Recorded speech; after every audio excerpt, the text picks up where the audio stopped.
We're here for a good time, not a long time. It's a long drink time on the party podcast. Just my dink. Just my eyes closed while I'm trying to envision what you're saying. I thought you followed along pretty well. Thank you. I've actually, I practice like mocking people. That's a skill of mine. Like my fiance will be talking and I'll be like, it's actually really immature. It's actually really immature. Like that actually sounds really annoying. Oh, he gets so mad. And then he gets mad. And I'm like, oh, you mad? And he's like, yeah, it sounds, like. I feel like our openings have been so chaotic lately and I just love it. It really sets the vibe for the podcast. I'm so sorry for anyone that doesn't watch the visual YouTube pod. Oh, you miss a lot. That's so rude. If you were wondering what I was doing, I was tonguing my drink like a dog. Like I was licking it like it was a dog bowl. She was lapping. Which actually I do quite often. Believe it or not. Well, it's just because you're missing, if you're not watching, you're missing all the weird shit that Madison does. But we get it because podcasts are for like going to the gym or getting your lashes done, driving. Yeah, you're not like looking. Yeah. Like, you should look. But they probably miss some things here and there because they're like, what is going on? You should definitely watch tonight because we've got a little surprise for you guys. It's yams out on the pod. We're doing a social experiment. Should we tell them? I don't know. I feel like we should tell them. Tell them. Okay, we're going to tell you guys. We recently have noticed that there's been a change in the algorithm. And we aren't here for it because podcasts have only been getting better, but views have only been going down. And one consistent thing that we've noticed has changed in the last 6 months. Our physical appearance. We have started to care less and less about what we look like. Like such as anything. You know, when you start a new job, you look like cute and you really try. And then 6 months later, you're like, I could give a fuck. So that's where we're at. And that's fine. Like, it's the end of our workday, but we used to try to look at least presentable. But tonight we decided it's yams out on the pod. It's the yam pod. And I know, it's literally the title, yam pod.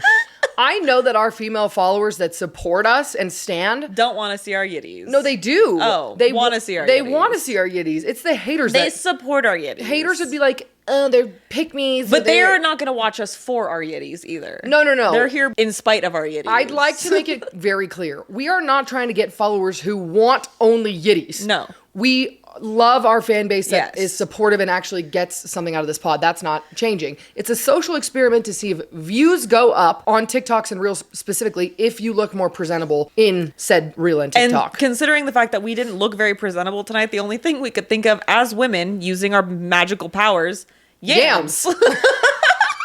So 2 cans of yams. Yeah, it's double the yams. 4 cans of yams. It's Christmas. You're having yam pie for Christmas. Yeah, sprinkle some cinnamon on them bitches. Fucking marshmallow topping. Yeah, burn them crusty bitches. It up. Yeah. Nom, nom, nom. And go to town. So that's our chaotic opener for you today. Yeah. So if you're wondering why we look all of a sudden like I'm about to hop on the back of a motorcycle and Madison's about to go dance around New York. I'm like I'm in the Bronx like with my zebra shirt. Yeah. You wondering why I look like a $2 whore? If you're wondering why last week I looked like I was an Amish girl and this week I look like literally Allie last week with her shawl. Madison was just telling me that. Okay, if anyone that like watches the visual pod, this was 2 podcasts ago, I had this like little Red Riding Hood sweater, which I still, by the way, really like. Madison said she was editing. Listen, we have different tastes in things, everything. Men specifically, but specifically everything. But Madison was telling me that she was editing a reel around her man, and her man was like, what are you guys talking about, like Amish people? And Madison's like, no, like this is what Allie was wearing. And her man goes, oh, okay. That makes sense. Like he was genuinely wondering if one of our topics was the Amish.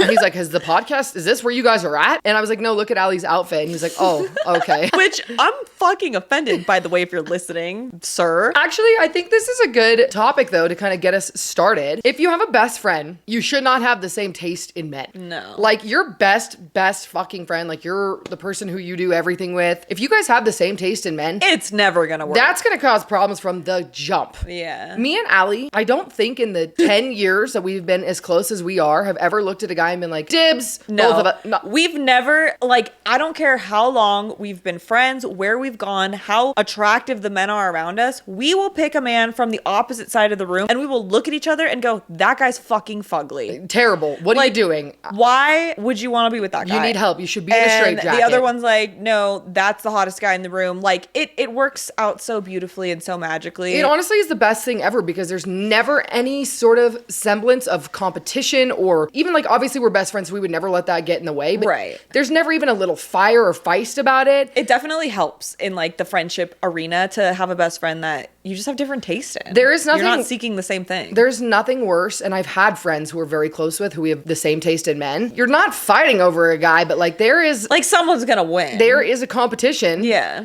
Which I always No, I was gonna say like Madison's gonna win. Like the last person I'd like to be in competition with over a man is Madison. Well, damn, thank you. I'm much more like to myself. I'm not as. That has nothing to do with looks, by the way. That is no, but I mean it does. Like Madison's got the nicest ass anyone's. You never see it because she's always sitting on it. But it's something to talk about.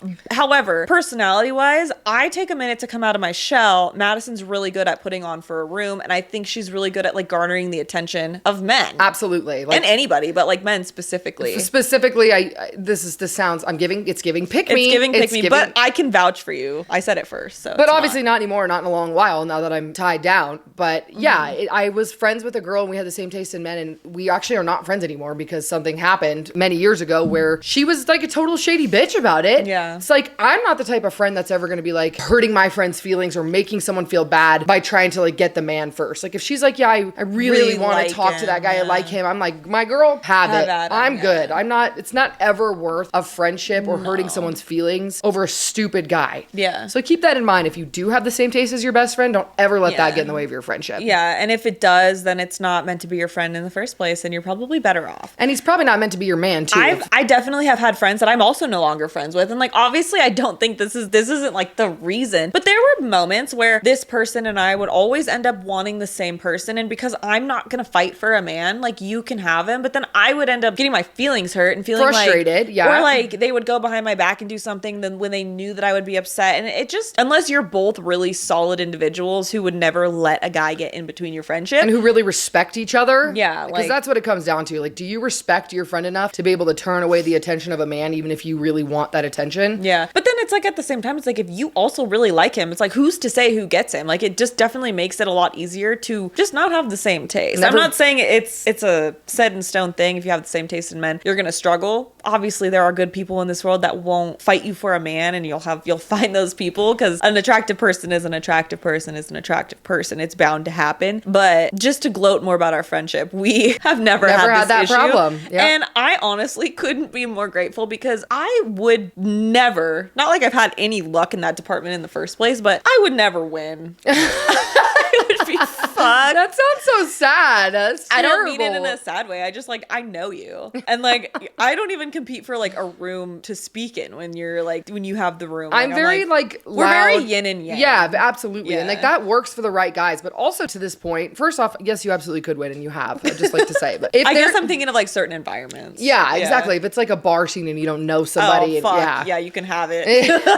If you're like interested in a guy and he's like kind of giving you attention, but kind of giving your friend attention, he's trash. Also, run. No, you don't need that anyway. There's the only times I can relate to any of this is like back when I was in college or in my early 20s, barely even maybe 20. Like that's the only time I've ever had issues with this being something that comes up in my life. Thankfully, as I've gotten older, this isn't an issue. This doesn't happen when you're a mature adult. Yeah, you grow up, you start surrounding yourself with the right people. If you, however, are in your later 20s, early 30s, a grown ass adult at this point, and you do feel like this is something that occurs in your life, I think you should like severely reconsider the people that you surround yourself with, because genuinely from the bottom of both of our hearts, that should never be something that you should have to deal with. Especially as an adult. Yeah. Like, you know, when we're teenagers, shit happens. Yeah. But if you're like 30 years old and your best friend is acting like that, oh my God, the police are on the way. Run from both of them. On this topic, there is nothing more devastating, nothing worse than when one of your friends or someone who you trust hooks up with someone that you're talking to or your man behind your back. Like that is the deepest betrayal that you can go through with a man. Absolutely. I've lost friends over this because I would never do this to somebody. And I can actually think of 2 people off the top of my head that I was childhood friends with that inevitably chose a man's attention over our friendship. Both of them knowing damn well, obviously this happened at different times, that I really liked this person. And was like talking to them. Me having had voiced this to them, like not more than 30 minutes prior to them backstabbing me right in front of my face. And then lying to me about it in one of the scenarios. It's just gross. That's so gross. And like, there is no way to come back from that. Excuse. First of all, There is no excuse that you can have under this God's green earth to go behind your friend's back and you think the validation of that man is going to be worth the unless betrayal. You're an insecure, sad, that's what it is, little fucking pathetic person. You do not do that unless you are the most insecure girl and you need that validation for that man and you're jealous of your friend. And these things, like at the end of the day, yeah, okay, maybe we shouldn't let a man come between our friendship, right? But these things, these small acts, small, big, however you perceive it, speak to such a bigger thing. Like that person is so selfish to the point where somebody that they claim to care about, they either don't care about you, which that's a whole different issue, or they do care about you, but they're so fucking selfish and self-absorbed that they don't care how their actions are going to make you feel. And I feel like one of the biggest acts of love that somebody can have for a person is when they consider how their actions make you feel. So if they're not considering how they make you feel, or worse, if they don't care, then they don't love you. They do not care about you. They love themselves more than they love you. And that's not somebody you want in your life anyways. Well, and it's also to that point, if you can't put somebody else's feelings above your own, like obviously I understand humans are inherently selfish beings. Like a lot of the time you're going to put yourself first, but in a situation where you can make a decision to not hurt somebody that you care about by doing something that isn't that important to you, if you can't make that decision, you do not fucking care about them. And we're innately selfish. You're allowed to be selfish. There are scenarios where being selfish is important and applauded and encouraged. When it comes to hurting the people around you, especially when like we weren't born yesterday, I don't care what excuse somebody gives you. There is no excuse. There is no coming back from that type of a betrayal. Like it seems silly to say, oh, I'm ending my friendship over something that happened with a guy, but like it's not about the guy. It's about the girl. It comes down to that person and how much consideration they give you. And also, if you were to flip it and make the roles reverse, would you consider them? And if you wouldn't do that to them, then it's a really easy way to put it into perspective and say, oh, that's actually really fucked up, because if the roles were reversed, I would never do that. I mean, this is some shit that we learn in kindergarten. Treat others the way you want to be treated. Yeah. If somebody is doing something to you that you would never even consider doing to them, you need to cut that person out of your life. If somebody is willing to hurt you, destroy you, betray you in order to validate their own ego, that is not somebody who is ever going to lift you up or ever going to be the friend that you need them to be. Because if a girl is willing to go behind your back, even if it's like flirting with your fucking man, like something as simple as that, disgusting. She is not going to be someone who shows up for you when you need her. No, it's disgusting. It's attention seeking. It's insecure. And one thing about myself that has made this especially difficult in my life to be friends with certain people that are like this, because I know there's a lot of people who are very understanding. That's great for you. You shouldn't be. I feel fucking guilty if I start talking to a guy like 6 years after he broke up with some girl that I haven't spoken to since high school. Yeah.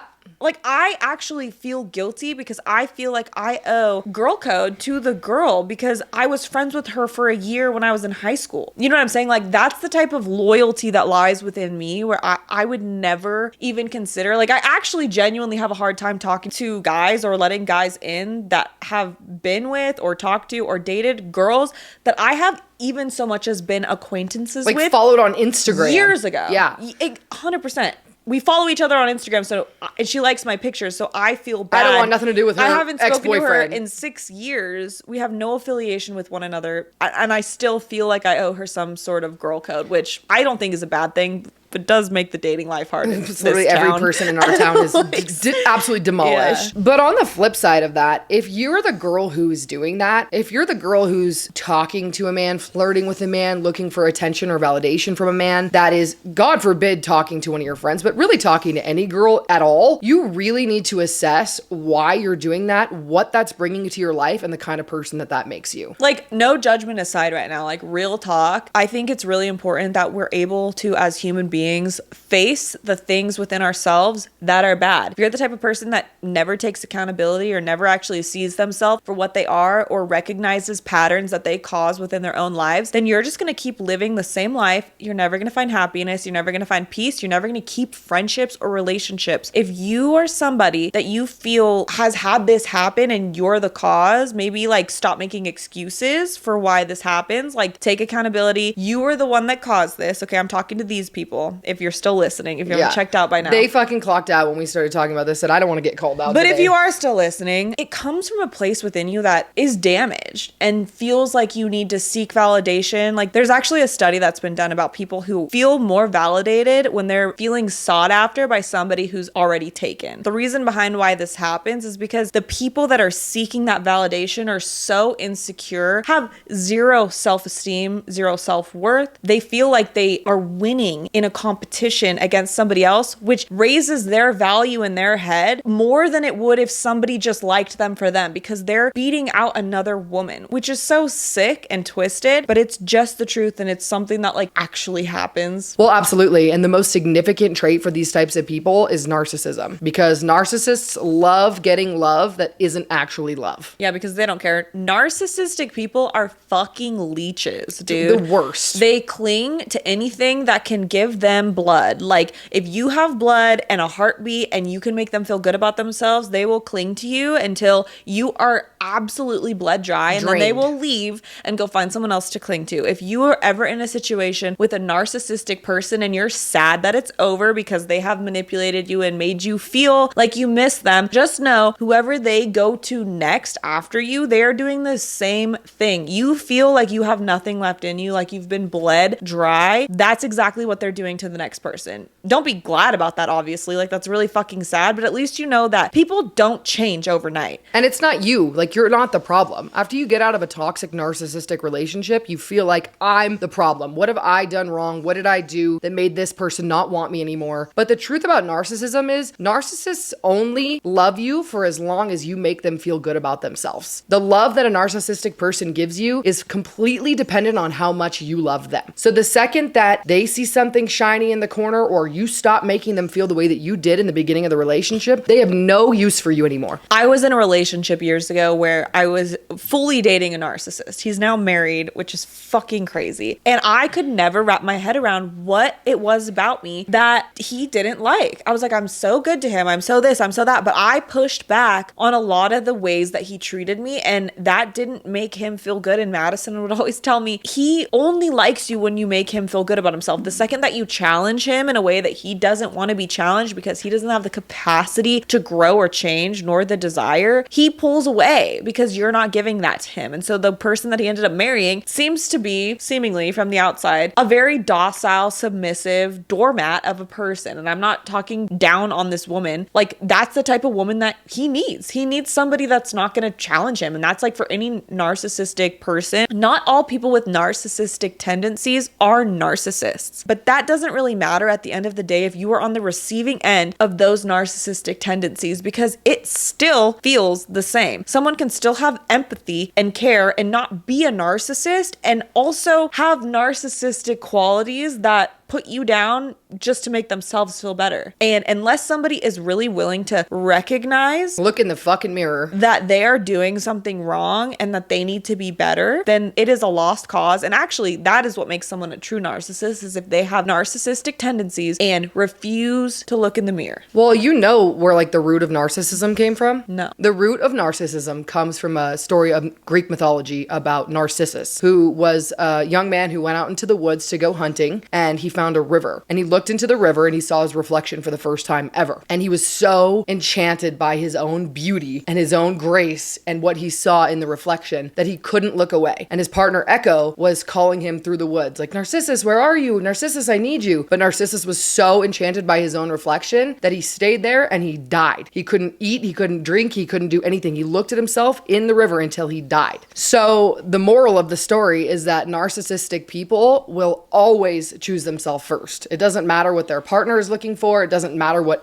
even what they need in order to survive. They are so enchanted by their own vanity and their own ego that they are willing to let themselves suffer and their life fail because of their narcissism. And I think that's the thing that you have to understand about love, especially narcissistic love, is real love is a two-way street. Love is reciprocated. Love is kind. Love is communication. Love is passion. Love is not just how you can make somebody else feel. Because when you make a narcissistic person feel good about themselves, they are going to make you feel the best you've ever felt in your entire life. When you are giving them what they need, you are going to be love bombed. You're going to be the center of their universe. But that is not love because there's no reciprocation to it. The second you stop being what they need, you are nothing. Being with a narcissist is probably one of the most draining, taxing things because usually when you start dating a narcissist, you don't know they're narcissistic until it's like nearly too late. They've already love bombed you. They've already made you feel on top of the world, like no one could ever compare to you. You're the best thing that's ever happened to them. You fall head over heels in love with this person and then all of a sudden they hate you. Have you ever seen people say like about somebody else's relationship, like that man hates his girlfriend. He does not fucking like her. That is what a narcissistic relationship looks like to everybody else around you. Everyone around you is thinking that man hates her. He does not like his girlfriend. And I think the thing about narcissists when you're in the relationship is you want to do everything you can to make them not hate you, but they hate themselves. And when you remind them of themselves, like say they do something and you're like, hey babe, we're in a normal relationship. This would be a easy conversation, something that they did that upset you. You talk about it, they hear you, they understand, they change it, they fix it because they care about how they're making you feel. You tell a narcissist they're doing something wrong. Now they hate you again because how dare you tell them that they're wrong? How dare you put a mirror in front of their face? How dare you make them face their own actions? Like they are physically incapable of taking accountability. The number one sign that you were with a narcissist is if you come to them with something that they've done that has upset you and they get mad. They can't take accountability. They cannot see it from your perspective if it fucking killed them because they will never be able to look at themselves in the mirror and see the wrong that they're doing. And this is what inevitably is the downfall of every single person that has narcissistic tendencies or is just a flat out narcissist. They will destroy everything that comes into their path simply because they are unable to face their own demons. They're unable to change. They're unable to become better because they do not see the fault in anything that they do.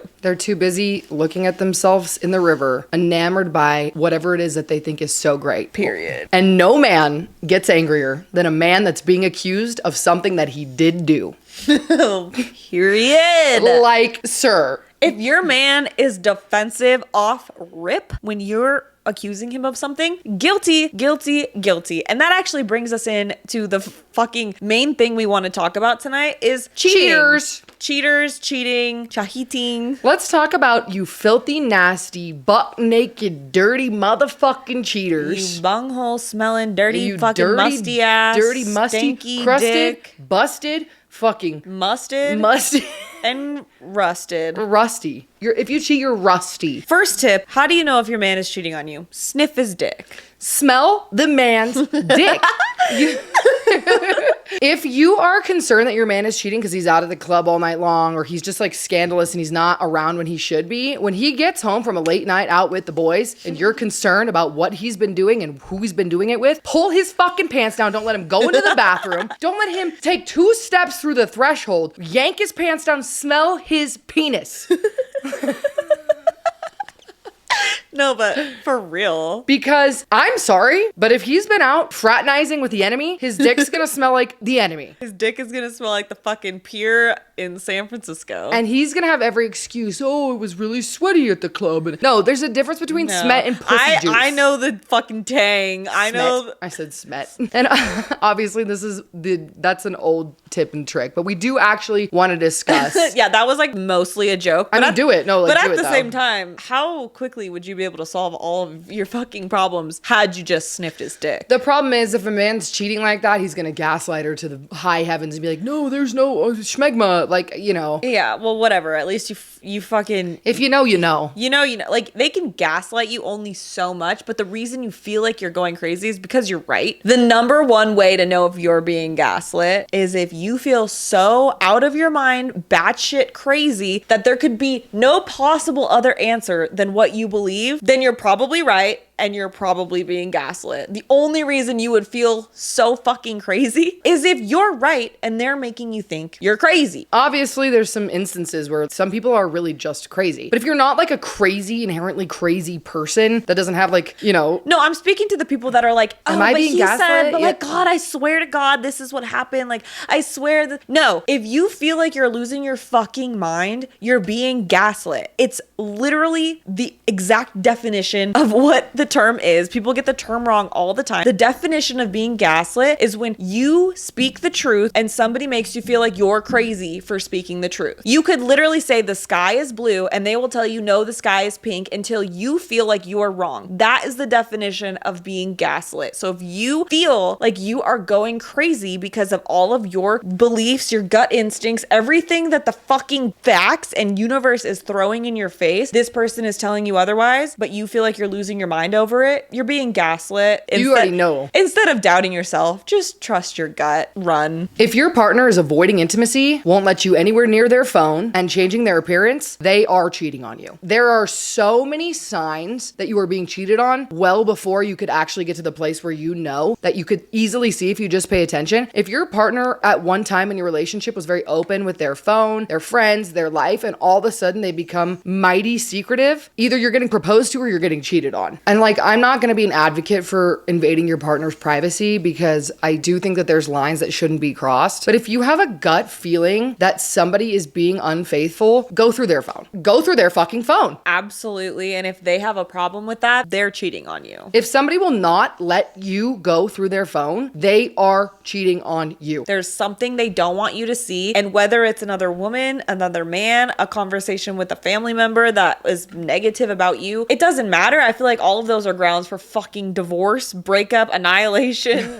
fucking get out of my life forever. Like, if you are with somebody that wants to talk about you behind your back or do something behind your back that they're not okay with you knowing about, then that's a huge red flag. And I mean, obviously, I'm not saying you should be going through your partner's phone constantly because that creates unhealthy habits. But if you have a feeling and you reach for their phone or you try to go through their phone or you ask about it and there is a huge reaction to that, that's the only answer you need. Obviously, there are steps and things that should happen before you commit to that, because I am a firm believer that if you're looking for something, you're going to find it. So sometimes it's like, if you're going to go through your man's phone, but you have no intention of breaking up with him, then don't go through his phone. Don't waste your time. Don't bring the heartache, my girl. It's not worth it. Because you're just going to feel sick to your stomach for no goddamn reason. But if you feel he's cheating and you feel like something ain't right, like you've noticed that he's been out late or he's been acting weird or he's been super secretive about his phone, or like literally it could be so many different things. You have a gut feeling, go through his phone, but don't do that unless you're willing to leave, because otherwise you're just going to be sick to your stomach. And dealing with the drama for no reason. And to be totally honest with you guys, like, I've never gone through my partner's phone, not once, and we're going to get married, because I never felt the need to. I've been with guys where I went through their phone the first week that we were together. But if my partner, even now, even the person I trust more than anything in this entire world, who I have never gone through his phone, started acting sus, I'm grabbing that fucking bitch and locking myself in the bathroom. And locking the bathroom door and putting my back against the wall and doing, I mean, I'm talking Snapchat, TikTok, hidden photo albums. Yeah. I will find what it is that I'm looking for if I ever even have an inkling, a smidgen of a feeling that something's going on. Not that I'm saying that it's okay to make a habit out of that, but if you have a feeling, my girl. No, I think, like, for example, I have nothing to hide. I'm not in a relationship, but I'm not a cheater. I'm not a fucking, you could go through my phone. You're not going to find anything, but there are things on my phone that I don't particularly want to share with people. Like, I get that. We all deserve to have our individuality and our own private, personal things. But if you're being sus and making your partner feel, usually because there's something going on, like, again, back to the gaslighting conversation, you're not as crazy as they're making you feel. If you feel this way, unless you literally are just being unreasonable and have no reason for it, which then you have to, like, talk yourself off the ledge. Self-assess. Because I understand trust issues can get in the way, past relationships, trauma, things of that nature. But if this is something that, a woman's intuition, I can't speak for men, but women have a fucking sixth sense. And I have a funny story time actually that's going to make me sound absolutely diabolically insane. But let me just tell you, it worked, okay? And I'm not condoning or endorsing this, but desperate times, desperate needs. And before I even begin this story, if you ever find yourself having to do this, probably just leave. Like, if you don't trust your partner that much, probably just leave. It's time to walk away. It's just not worth it. Like, even if they're not doing anything wrong, like, if they've done so much in the past that you just don't trust them to the point where you feel like you have to fucking stalk their every fucking waking move, it's just not worth it. It's like, time to shut it down. Imagine having a relationship where you just feel peace all the time. Yeah, it's not worth your peace. And like, that's honestly the truth of it, is if you're doing that, you're sacrificing your peace. So I was in this relationship a couple years ago and he had destroyed our trust. He had lied about a couple girls, never really cheated, but just never told the truth, would lie about little things. And then I would find out, like, I swear I have this sixth sense where I'll just wake up in the middle of the night and know something. I have no reasoning for it, but it's like some little voice just speaks to me. And I found out a couple things just by the grace of God or a woman's intuition or something. And basically, he decides in the midst of all of our trust issues that he's going to go on a boys' trip to Vegas. And of course he is. Let me just say, this did not sit well with me, nor did it bode well for our relationship problems. Okay, so he's gone. And I'm thinking, how the fuck am I going to track every move this man is making? Because I'm clinically insane at the time. And I think to myself, I got it. $1 million idea, okay? I create a fake Instagram account. I go to his page and I block every single person that he's following. This took me probably a whole day to complete because it only lets you block a certain amount of people per hour. And I'm block. And then I get the little notifications like, like, you're getting reported for spam. You must wait. Too many, whatever the fucking notification said. I'm like, okay, so I wait an hour and I'm like, block. I get to the end of the 1,000 people that he's following, okay? And I did this because if he were to follow somebody new, it would immediately pop up because they're the only person that's not blocked. So for the entire weekend that he was in Vegas, I did not remove my eyes from his follower count on this little fake fucking account that I created. And let me just say, it worked and we're not together anymore and I was right about everything. And sometimes it pays to be crazy, ladies. Sometimes when men put you in a situation where you have to act out of pocket, you have to act out of pocket. Like, I will be the first to admit that is crazy. But this man had lied to me so many times and I had zero faith in our relationship and in his trust. And I had never felt so insecure in a relationship. Obviously, in hindsight, it's like, break up with the man, right?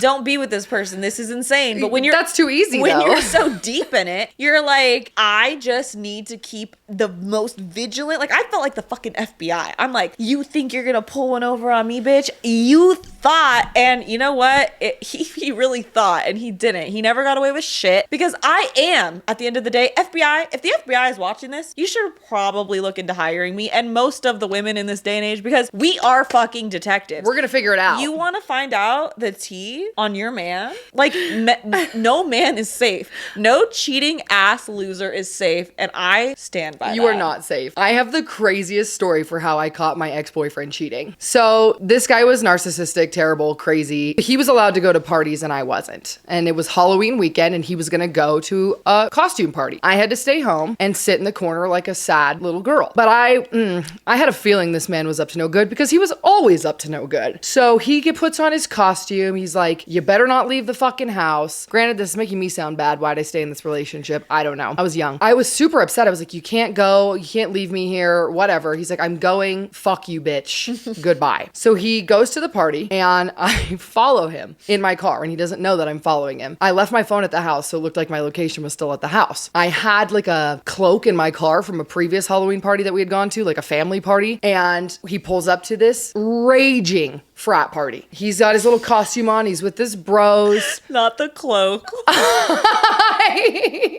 And I am having to be super stealth mode because if he sees me, I'm done for. I'm getting beaten in the street. Yeah. So he goes into the party and I park like 10 cars back and I slip the cloak over my head. Okay, Harry Potter. I tie it around my neck and I wrap it around my shoulders like an old decrepit homeless man. And I follow this motherfucker into the party. Okay? He has no idea. I am in the corner with the cloak over my head, watching this man at the Halloween party. I'm obviously scared out of my wits because I'm like, he's gonna see me at any second. I was deep cloak stealth mode. I'm not laughing at how traumatizing this must have been to you. I'm just imagining you with a cloak and a hood and like in the corner. And I'm by myself, no friends. Amazing that it was a Halloween party though. You could blend in. Perfect timing because he did this all the time and I could never put a cloak over my head and creep on him. So I have no phone, no friends. I'm just standing by myself at the party with a cloak over my head in the corner. That's so sad. And like, I don't have any makeup on or anything. I don't look pretty. I'm not wearing like an outfit. It's just the cloak.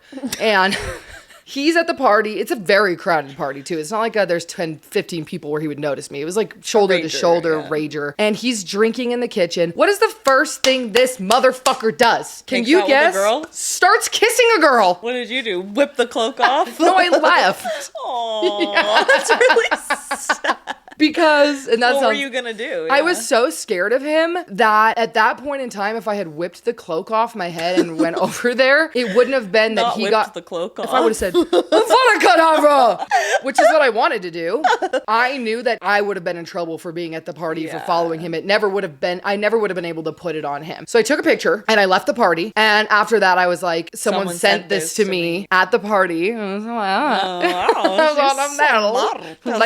or something may say. Yeah, fuck with me. And then I didn't break up with him. But then and then I stayed with him for 3 more years. And then I was, but I did break up with him shortly after that. So this is just a story to let all the girlies know. We've all been down bad. We've all let somebody treat us a way that we should not be accepting of. I actually am so curious. If anyone's listened this far into the pod, please send us your stories on the craziest shit that you've done in a relationship. And we will read them anonymously on like one of our next podcasts. Because Absolutely. I actually feel like that would be such a funny segment because it's so relatable. Like I can probably think of 3 more stories right now that would absolutely expose the fuck out of me and my crazy antics. But all this goes to say is it's the men, well, I won't just say men, it's the people in the relationship with us that make us crazy. You are not out of line unless you are, right? Like there's a fine line. But if someone is fucking treating you in a way where you feel like you cannot trust them, that you have to go to these great lengths just to feel safe and secure in your relationship, you're not safe in that relationship and you shouldn't feel secure. And you never will be. Leave. Yeah. And this is a testament to, like, I have always been considered by my peers, I think, a very strong person. Somebody who does not let people walk all over me. And this is just me humanizing myself and saying that we all get into really bad places when we're with the wrong people. And did I learn a lot from that relationship? Did it teach me what I was going to accept for myself and what I wanted? Absolutely. Was it one of the most traumatizing times in my life? Yeah. And that's coming from a strong person who doesn't take shit. So don't ever feel bad about yourself. If you're in a bad situation and someone is doing bad things to you and you're not leaving and you're not getting it, because you will figure it the fuck out. You have to give yourself grace. You have to be kind to yourself. And you have to understand that you are not weak or a loser or dumb or small because you let someone do things like that to you. Because that's how I felt. I'm like, wow, I literally have all the proof I could ever need. I can tell you even have a hard time talking about it now that you're so far removed from it, because you were like earlier, you're like, this doesn't paint me in a great light, but it's just genuinely like a human experience. And like the way that people, back to the beginning of this podcast, narcissists and people that don't actually care about you, that are selfish, and people like you who have such a big heart. And a lot of these people, like, this is how these things start, is because someone has such a big heart and also open wounds that they feel are being filled with love by somebody, and then all of a sudden the love turns to hate, and then this person just terrorizes you. And it's so hard, especially when you're young. When you're older and you're more experienced and you've gone through these things, it's easier to take a step back. But when you're young, and I would say young could even be up to like 25, 26, you're still young. Young is until you've had the experiences that teach you to change. That's a good point. You could be 50 years old going through your first narcissistic toxic relationship and not have a fucking clue. You could still be young and naive in that situation because it's not an experience that you've ever felt. And that's such a good point, because experience has nothing to do with age. Experiences come at different varying times in everybody's life, and it's going to happen to everyone in their own individual way. And just because you experienced something when you were 18 and now you know those lessons doesn't mean that somebody when they're 30 has had the same experience as you. And I do believe that like old souls and people that reach maturity younger, like people always make jokes about, oh yeah, I'm so mature because of trauma, but it's the truth. It's like nothing will make make you grow up quicker and fend for yourself faster than something really traumatizing. As unfortunate as that sounds, and as lucky as some people are to not experience that until later in life, it's almost unfortunate that people have to be so far into their life to experience something that's so hard and challenging and complicated that they have no prior experience with. It's lucky that they haven't gone through it yet, but like everyone goes through it at some point. I'm glad for you that you went through it early enough to now be able to have these tools in your young, youthful life. Do you know how like grateful I am that I got that experience when I was young enough that it didn't affect my life? Yeah. Because you can have that happen when you end up marrying and having children with that person. You can end up having that happen when someone's old enough to take all the savings in your bank account. Because if I had any money at that point, it would have been gone. Yeah. So best case scenario for me, and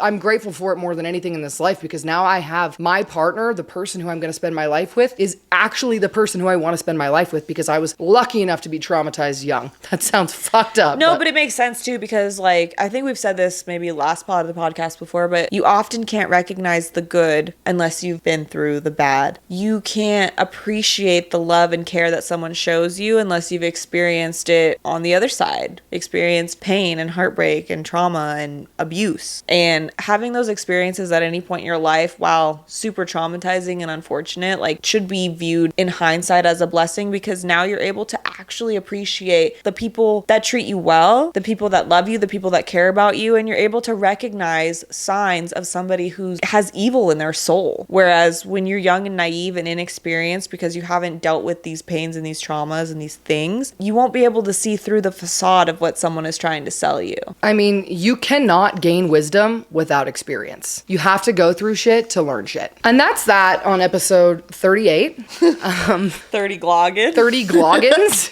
Did you guys like our intro on the last pod? You gotta pour a little googie in there. You still got some. So we don't have bad googie. There we go, googie. All right. Thank you guys for tuning in. We'll see you next week. We'll see you next week for episode 30 gloggin. Cheers. Tink. Tink. Slam. Chug. Gwug, gwug, gwug, gwug, gwug.